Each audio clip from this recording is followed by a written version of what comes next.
요엘서 2장 1절부터 17절 말씀입니다. 시온에서 나팔을 불며 나의 거룩한 산에서 경고의 소리를 질러 이 땅 주민들로 다 떨게 할지니 이는 여호와의 날이 이르게 됨이니라.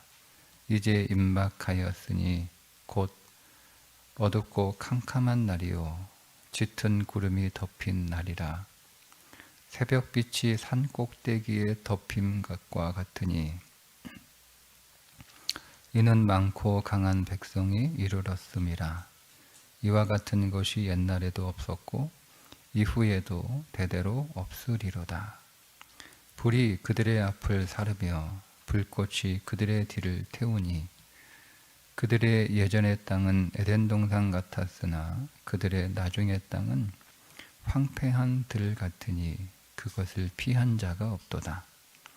그의 모양은 말 같고 그 달리는 것은 기병 같으며 그들이 산 꼭대기에서 뛰는 소리는 병거 소리와도 같고 불꽃이 건부를 사르는 소리와도 같으며 강한 군사가 줄을 버리고 싸우는 것 같으니 그 앞에서 백성이 질리고 무리의 낯빛이 하얘졌도다. 그들이 용사같이 달리며 무사같이 성을 기어오르며 각기 자기의 길로 나아가되 그 줄을 이탈하지 아니하며 피차에 부딪히지 아니하고 각기 자기의 길로 나아가며 무기를 돌파하고 나아가나 상하지 아니하며 성중에 뛰어 들어가며 성미에 달리며 집을 기어오르며 도둑같이 창으로 들어가니 그 앞에서 땅이 진동하며 하늘이 떨며 해와 달이 캄캄하며 별들이 빛을 거두도다. 여호와께서 그의 군대 앞에서 소리를 지르시고 그의 진영은 심히 크고 그의 명령을 행하는 자는 강하니 여호와의 날이 크고 심히 두렵도다. 당할 자가 누구이랴.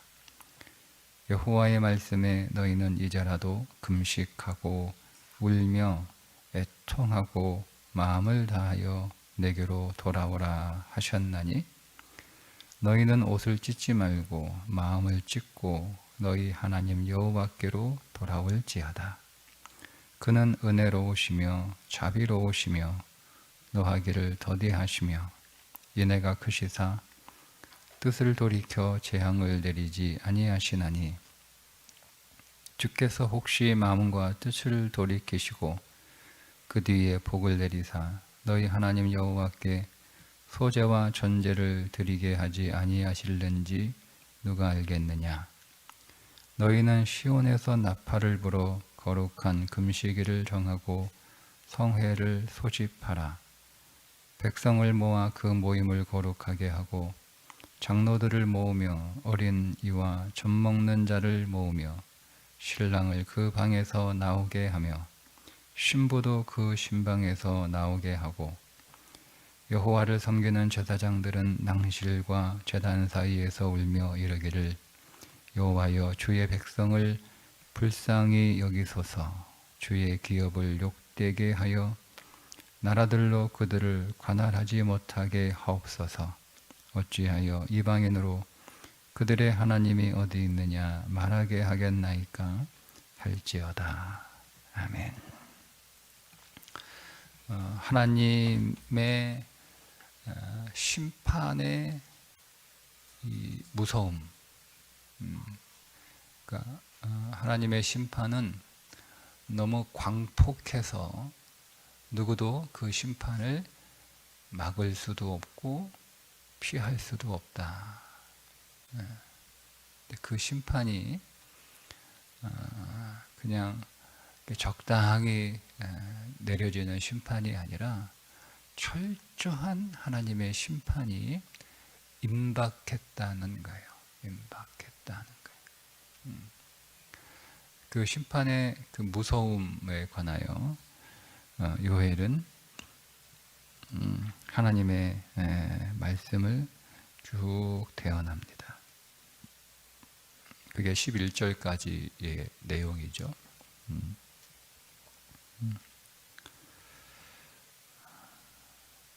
그런데 12절에 그 심판을 예고한 다음 이렇게 전하고 있습니다. 여호와의 말씀에 너희는 이제라도 금식하고 울며 애통하고 마음을 다하여 내게로 돌아오라. 그러니까 이제라도라고 하는 뜻은 늦었더라도라요. 그죠? 늦었더라도. 사실 늦었거든요. 하나님의 심판이 임박하고 이미 그 심판이 진행되고 있고 하나님의 군대는 출정을 했고 이제 그 군대가 곧 이제 들이닥치게 돼요. 그래서 하나님의 마음은 군대를 철수하거나 회군시킬 마음이 정말 없을 만큼 그렇게 이 곧 도래하는 하나님의 심판. 그때 이제 대부분의 사람들은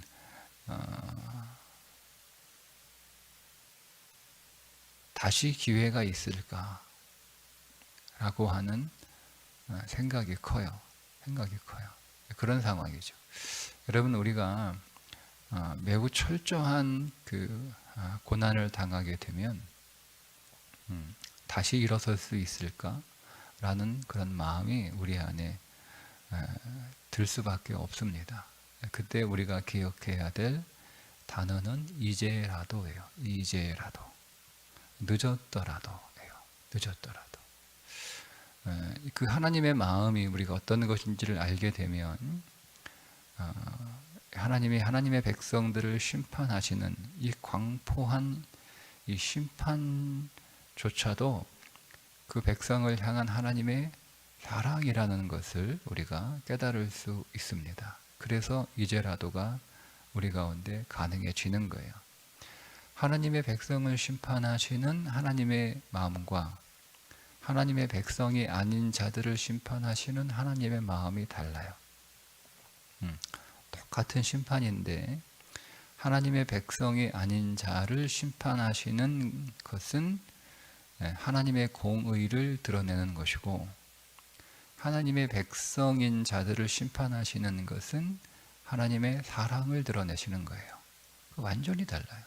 완전히 달라요. 그래서 하나님의 백성이 아닌 자들이 하나님의 심판 앞에서는 이제라도 늦더라도가 없어요. 그냥 끝나는 거예요. 그들에게는 기회가 없어요. 하나님의 공의 앞에서 다시 기회가 없는 거예요. 그런데 하나님의 사랑 앞에서는 이제라도가 가능해요. 늦었더라도 그들에게 기회가 있는 거죠. 왜냐하면 하나님의 사랑으로 그 내려지는 심판은 하나님께서 그의 백성을 복 주시기 위한 사랑에서 나온 것이기 때문에 그렇습니다. 오늘 말씀에도 보면 이렇게 말씀을 하시죠.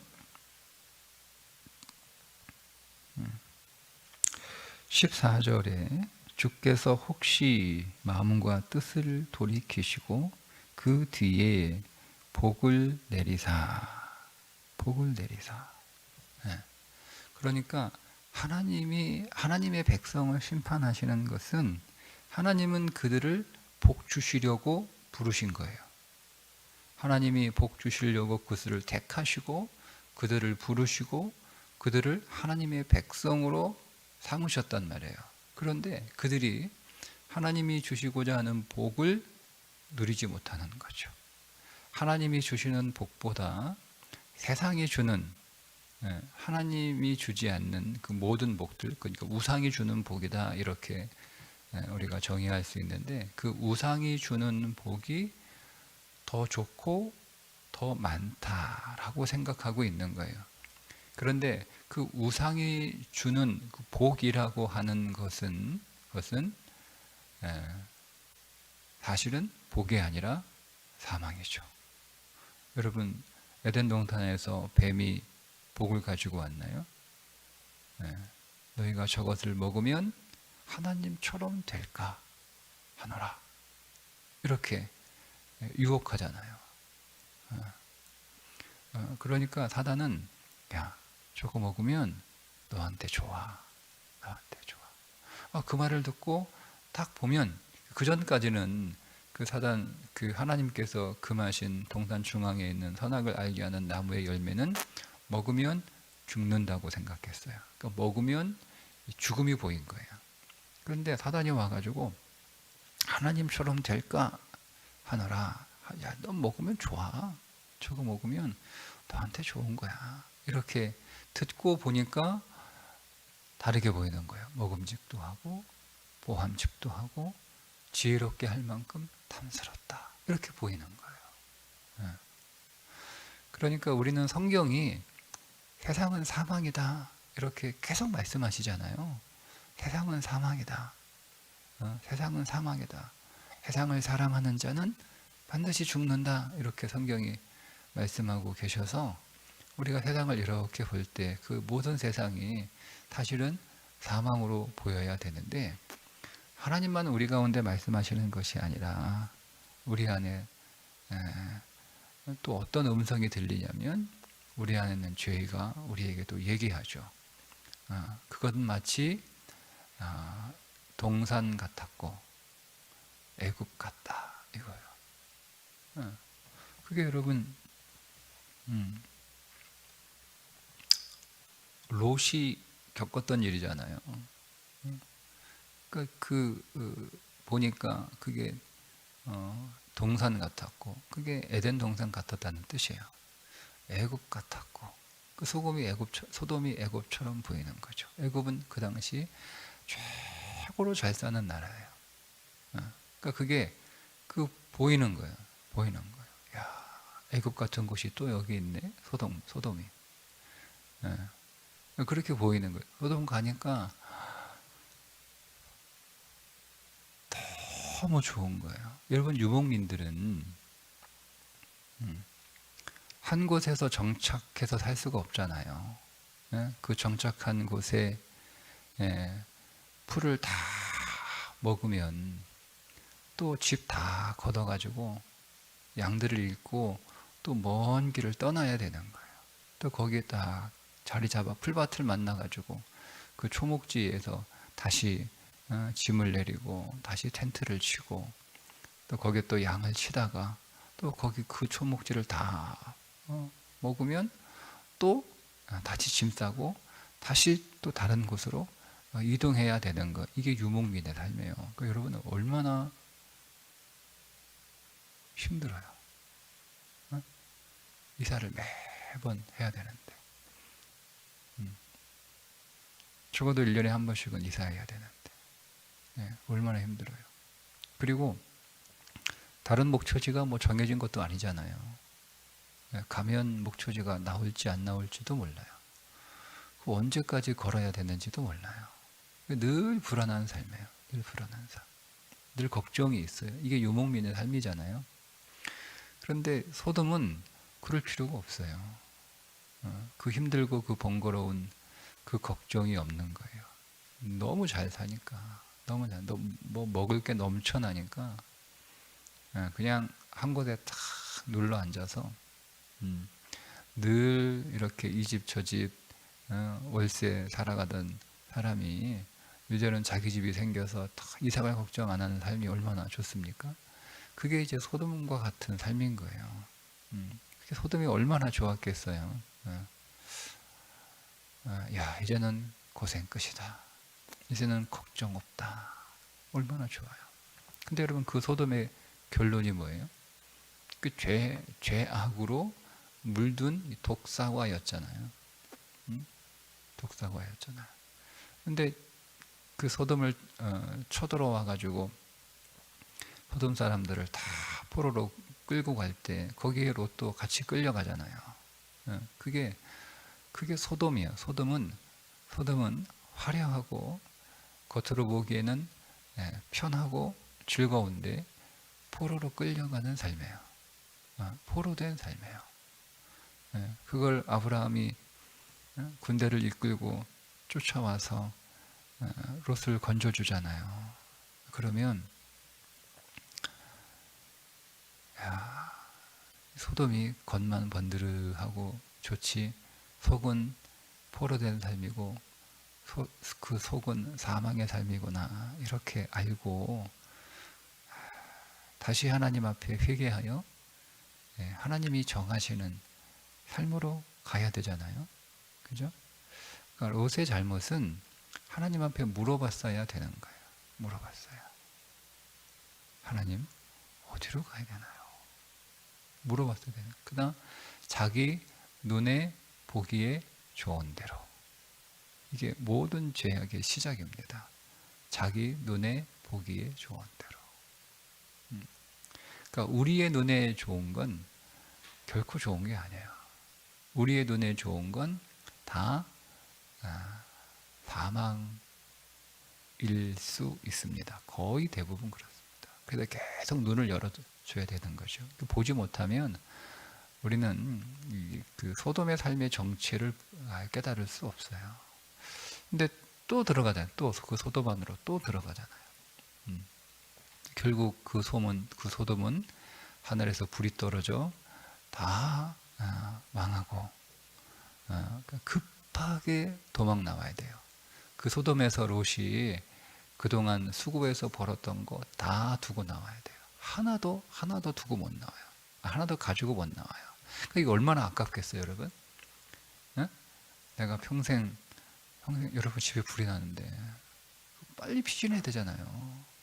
근데 그 집 앞에 내 인생 전체가 다 그 집 안에 있는데 그거를 두고 나오는 게 그게 쉽습니까?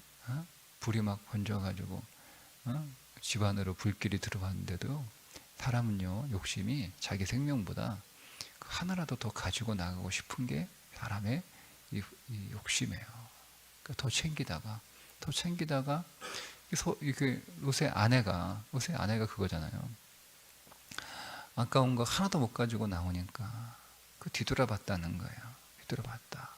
그게 단순히 쳐다봤다라고 하는 의미보다는 거기 있는 거 뭔가를 여러분 우리가 죄악으로 얻은 것들은 다 두고 나와야 돼요. 그게 회개예요. 하나라도 가지고 나올 수 없어요. 그건 죄를 가지고 나오겠다는 뜻이에요. 그러니까 그녀가 소금 기둥이 된 거 아니야.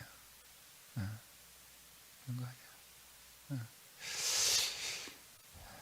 그게 세상인데 그걸 모른단 말이에요. 그걸 모른단 말이에요. 그러니까 하나님께서 오늘 우리에게 그런 소돔과 같은 세상을 복으로 주시는 것이 아니라 하나님이 아브라함에게 주신 복이죠. 아브라함에게 주신 복이 뭐냐? 하나님이 함께하는 삶이에요. 하나님이 함께하는 삶. 그게 내가 항상 너와 함께하리라. 그게 복이에요. 여러분 오늘 이 요엘 선지자가 하나님 앞에 회개하잖아요. 회개하는데 보세요. 자, 금식하고 울며 애통하고 마음을 다하여 내게로 돌이키라. 저는 회개는 진심이어야 됩니다. 진심. 그래서 옷을 찢지 말고 마음을 찢으라고 그런 거예요. 마음을. 옷을 찢으면 안 돼요. 옷만 찢으면 안 돼요. 마음을 찢어야 되는 거예요. 마음을. 그러니까 이 예수님 시대에 많은 종교 지도자들, 뭐 제사장을 비롯해서 뭐 율법학자들이나 서기관들이나 바리새인들이나 사두개인들이나 이게 그 당시에 있는 종교 지도자들, 그 이스라엘 유대 사회의 상류층에 있는 사람들이잖아요. 이 사람들이 여러분 성경에도 그런 게 나오는데 옷을 찢잖아요. 옷을 찢어요. 여러분 우리도 뭔가 불의한 것을 보면 막 이렇게 그 뭐라고 해야 되나요? 극심하게 막 애통한다고 해야 되나? 막 극심하게 막 그 불의에 대해서 막 펄쩍펄쩍 뛰는 사람들 있잖아요, 그죠? 그게 옷을 찢는 거예요. 근데 여러분, 예수님이 그들의 그 옷을 찢는 모습을 보고 뭐라고 말씀하셨어요? 외식하는 자들이라고 한 거예요. 외식하는 자들. 옷을 찢을 게 아니라 마음을 찢어야 되는데, 그러니까 마음은 정말로 그것이 이 죄에 대하여, 마음은 전혀 상하지 않고, 마음은 전혀 두렵지 않고, 마음은 전혀 그 죄에 대해서 어떤 그 탄식도 없어요. 근데 마치 나는 의로운 자인 것처럼 불의하는 것에 그 애통하고 한탄한다라고 하는 것을 사람들에게 과시하기 위해서, 그러니까 불의에 대해서 요란하게 떠드는 사람들 대부분 외식하는 사람들이에요. 여러분, 정말 불의에 대하여 진정으로 하나님 앞에 애통하며 돌이킴에 회개하는 자들은 하나님 앞에 가서 마음을 찢는 통곡을 합니다. 사람들 앞에서 그렇게 하지 않아요. 그렇게 하지 말라는 거예요. 진짜 회개는 그렇게 하는 게 아니라 마음을 찢어야 된다. 마음을 찢어야 된다. 그리고 금식하라고 하잖아요. 그죠? 금식하며 15절에 너희는 시온에서 나팔을 불어 거룩한 금식일을 정하고 성회를 소집하라. 금식일을 선포하고. 금식은 밥을 굶는 게 금식이 아니에요. 금식은 밥을 굶는 것을 통해서 우리 안에, 그것은 상징이고 세상을 끊는 거예요. 세상을. 우리 안에 너무나 많은 세상이 들어와 있잖아요. 그러니까 세상이 양식인 거예요. 세상이. 우리는 하나님이 우리의 양식이어야 되는데, 그리스도가 뭐라고 말씀하세요? 오병이어 기적을 펼치시고 난 뒤에 다음 날에도 사람들이 고기와 떡을 얻어먹으러 때로 몰려왔어요. 그러니까 주님이 어제처럼 그들에게 물고기를 나누어 주시고 떡을 나누어 주셔야 되는데, 그날은 그런 게 일절 없잖아요. 예수님이 떡이 떨어져서 물고기가 떨어져서 그렇게 하신 게 아니에요. 진짜 양식이 무엇인지를 사람들에게 가르쳐 주시기 위한 것이 목적이죠. 그러면 그 전날에 사람들이 배고프니까 온종일 예수님 말씀 듣고 있다가 집에 돌아가는 길에 배가 고파가지고 기진하여 쓰러지면, 기껏 예수님 말씀 들으러 왔다가 그렇게 되면 그 얼마나 여러분 난처해요. 그래서 예수님이 그들에게 배고파가지고 쓰러지지 말도록 떡하고 물고기를 주셨는데, 그러면 그 떡과 물고기를 주신 목적이 뭐라는 거예요? 그 다음날 말씀하신 거예요. 그러니까 여러분, 하나님께서 오늘 우리들에게 주시는 게 있어요. 주시는 게. 우리에게 떡도 주시고 물고기도 주시고 주신단 말이에요. 오늘 우리의 인생이 가난하고 기진하여 세상에서 쓰러질까봐 우리들에게도 떡과 물고기를 주시죠. 그것들을 넘치게 풍성하게 주신단 말이에요. 그런데 여러분, 그것을 주시는 목적이 뭐냐면, 우리 인생의 참 보화는 누구라는 거예요? 예수님이라고 하는 것을 가르쳐 주시는 거예요. 예수님이 참 양식이다, 예수님이 참 음료다 라고 하는 것들을 가르쳐 주시기 위한 거거든요. 근데 그 다음날 사람들에게 똑같이 어제처럼, 어제와 똑같은 떡과 물고기를 먹을 줄 알고 나왔는데, 예수님이 떡 줄 생각은 안 하고 계속 내가 생명의 떡이라는 거예요. 나를 먹으라는 거예요. 내가 생명의 떡이라는 거예요. 그러니까 사람들이 떡줄 날만 기다리고 있는데 계속 떡 얘기는 안 하고 이상한 떡 얘기만 얘기하니까, 야, 오늘은 떡 안 줄라나 보다, 가자 하고 다 가요. 그리고 다시는 그들이 예수님을 쫓지 아니하였더라, 이렇게 나와요. 그 제자들에게 너희도 가려느냐? 제자들이 생명의 떡이 주께 있사오니 우리가 어디로 가오리까? 이게 제자예요. 여러분, 그러니까 주님이 오늘 우리들에게 이 세상에서 우리가 기진하여 쓰러지면, 기껏 예수 믿는 사람이 세상에서 기진하여 쓰러지면 얼마나 난처합니까? 그러니까 하나님이 오늘 우리들에게 세상에서 먹을 것들을, 떡과 물고기를 우리에게 주신단 말이에요. 근데 그것은 그 떡과 물고기가 목적이 아니라, 모든 참 양식은 주님으로부터 온다는 거예요. 모든 보배는 주님으로부터 온다는 거예요. 모든 행복은, 모든 참 즐거움은 주님으로부터 온다는 거예요. 근데 그것을 알고 이스라엘 백성들은 계속 어떻게 돼요? 하나님의 말씀을 그들의 양식으로 계속 삼아서 그 하나님의 말씀에 순종하는, 그게 양식을 먹는 거예요. 그 말씀에 순종하는 삶을 계속 살았어야 되는데 그 삶은 살지 않고, 즉 하나님이 주시는 양식은 먹지 않고 세상이 주는 떡과 물고기만 계속 먹은 거예요. 그게 그들의 죄였습니다. 그래서 메뚜기 재앙이 온 나라에, 온 국토에 씨를 말려버리는 거잖아요. 그게 단순히 그 상징이에요. 왜 하필이면 먹을 거예요? 왜 하필이면? 왜 하필이면 양식이죠? 그 양식도 하나님이 주신 거라는 거예요. 그러나 그 양식을 통해서 하나님이 정말 주시고 싶은 양식은 무슨 양식이라는 거죠? 생명의 양식이라는 거예요. 근데 그건 안 먹고 그냥 그 세상 양식만 먹고 배부르고 있으니, 예? 하나님께서 싹 가져가 버리는 거예요. 예? 하나님은 주시기도 하지만 하나님은 거두어 가시기도 하실 수 있는 분이라는 거예요. 금식하라는 말은 단순히 밥을 먹지 마라 이 뜻이 아니고 세상을 금식하는 거예요. 세상을 끊어버리는 거예요.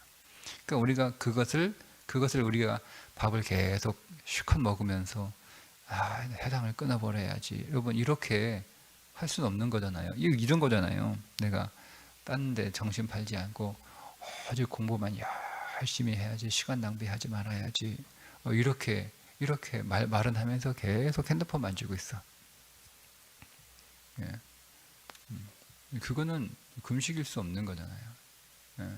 그 핸드폰을 탁, 뭐 한쪽으로 치우쳐 버리든지, 아니면은 엄마한테 맡기든지, 그것도 안 되면 핸드폰을 없애버리든지. 예. 근데 그게 핸드폰을 끄는 게 아니잖아요.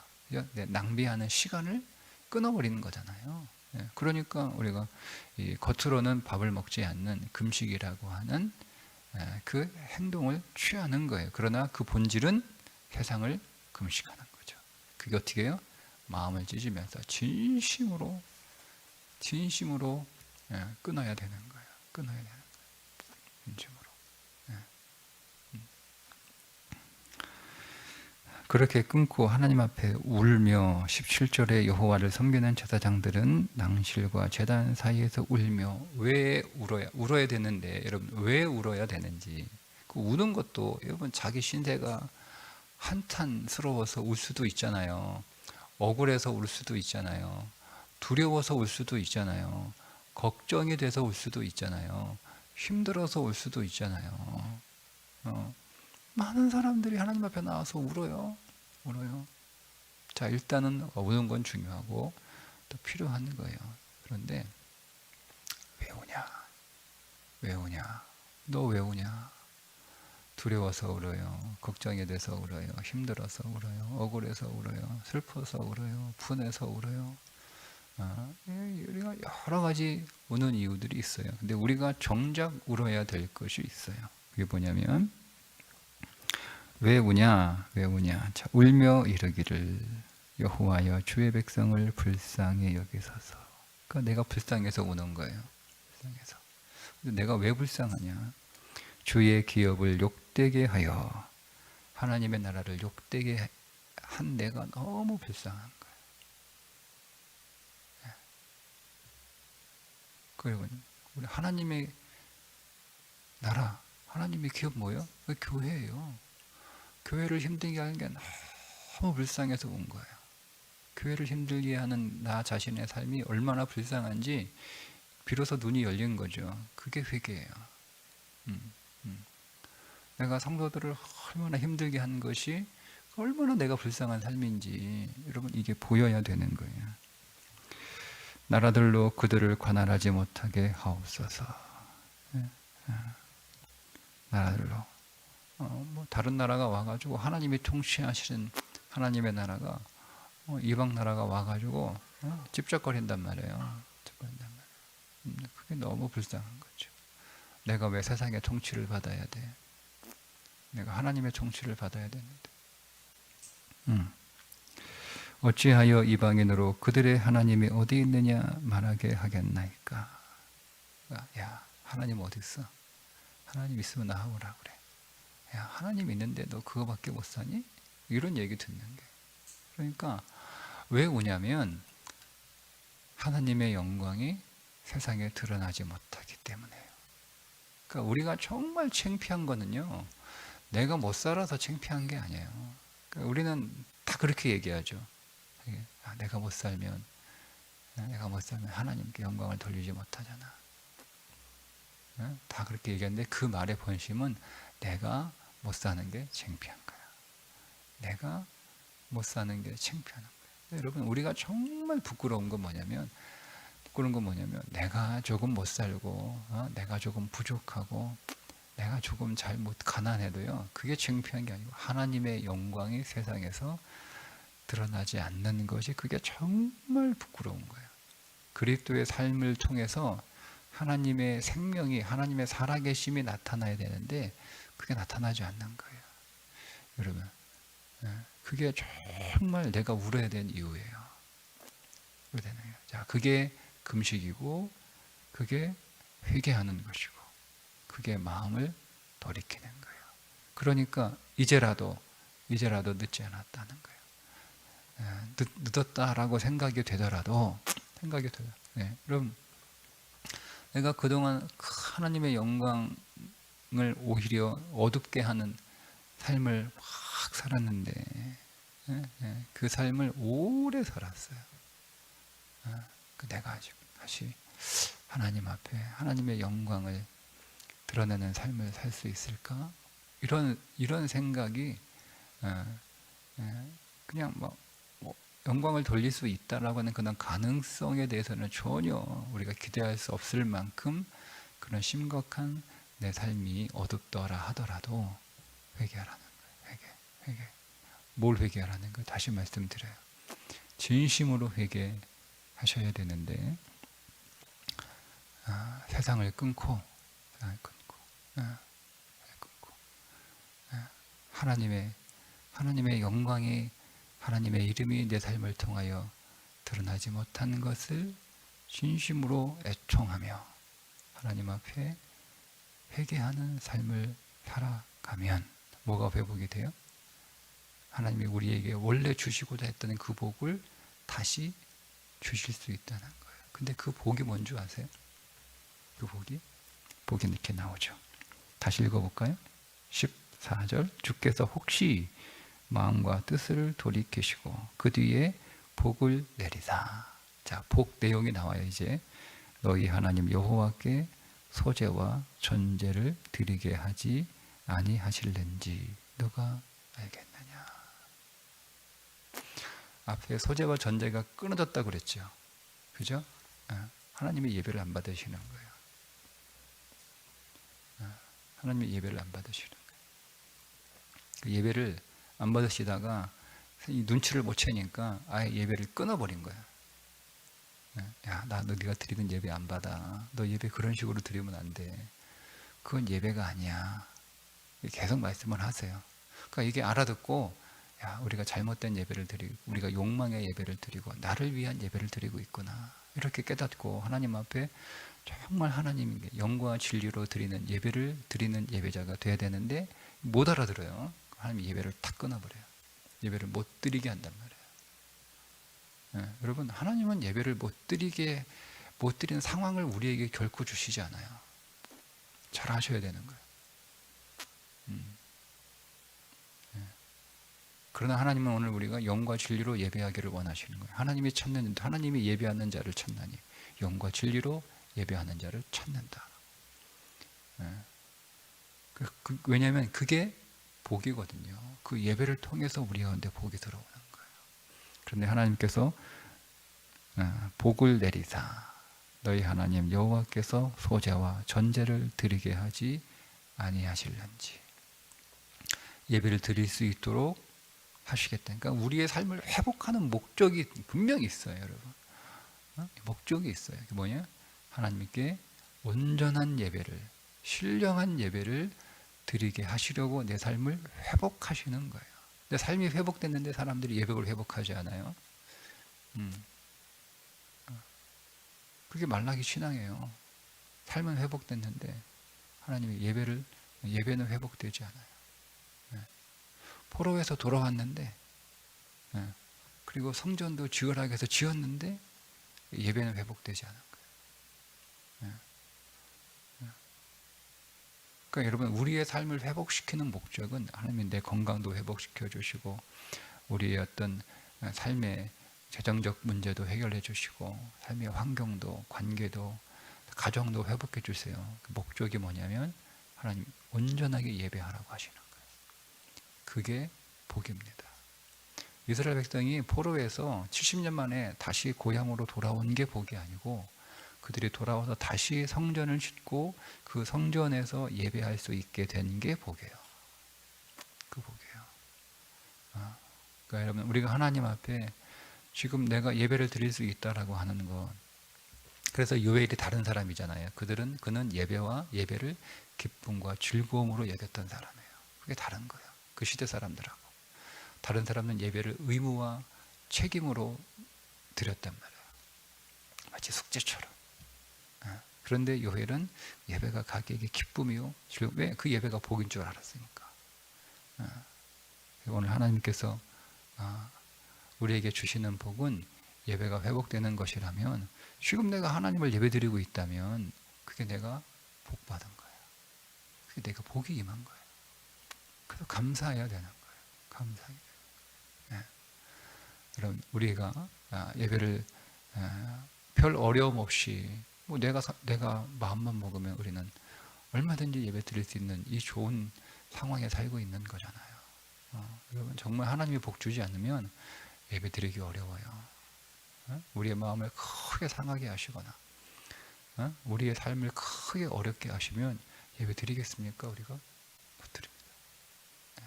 그 예배 드리는 것 자체가 복인 줄 알고, 우리가 하나님 앞에 예배를 드리되 그 예배가 정말 하나님을 위한, 하나님을 원하는, 우리가 주 앞에 나와 주 앞에 떡과 물고기를 구하지만 사실은 진실로 예수를 생명의 떡으로 구하는 그런 예배자가 되어 오늘도 살아갈 수 있기를 주님의 이름으로 축복합니다. 기도하겠습니다. 거룩하신 하나님, 오늘 우리로 예배자로 부르신 것이 얼마나 큰 복이며, 오늘 우리가 하나님 앞에 예배할 수 있는 것이 얼마나 놀라운 복인지 우리가 그 복을 깨달을 수 있도록 눈을 열어주시고, 오늘도 하나님 앞에 예배할 수 있어서 감사하는 삶을 살게 해 주옵소서. 우리가 생명이신 그리스도를 더 원하여 그리스도로 더 충만하게 하옵소서. 그래야 우리 안에 생명이 더 풍성케 하여 주옵소서. 예수님의 이름으로 기도드리옵나이다. 아멘.